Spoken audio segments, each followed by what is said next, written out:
ቅጽበት በደረሰባችሁ ስብራት ለምንድነው ሁሉ ጊዜ ተሰብራችሁ የምትኖሩት? አንዴ ነው የወደቃችሁ፣ አንዴ ነው የተሳሳታችሁት።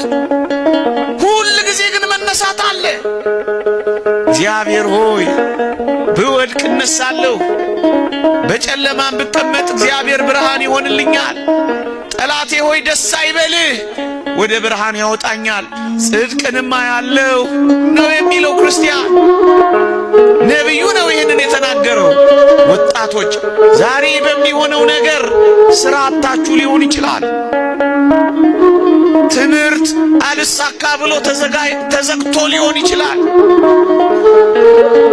የምወዳቸውን እንዴት እጦራለሁ ብላችሁ ጭርምት ኩርምት ብላችሁ እያላዘናችሁ እያለቀሳችሁም ሊሆን ይችላል። እኔ ያልጠቀስኩት ብዙ ፈተና ሊኖራችሁ ይችላል። ይሄ ማለት ግን የነገ ህይወታችሁ ነው ማለት ግን አይደለም። ይሄ ማለት ግን ለዘላለም የተቆረጠላችሁ ህይወት ነው ማለት ግን አይደለም። በዚህ ቅጽበት ይልቅ ወደ እግዚአብሔር ጸጋ፣ ይልቅ ወደ እግዚአብሔር ምስጢር ነው እንጂ መድረስ ያለባችሁ። ልሙት በቃ ለምን ትላላችሁ? ገና በልጅነታችሁ በጀመረው ነገር የበስተርጅና ዘመናችሁንም ለምን ታበላሻላችሁ?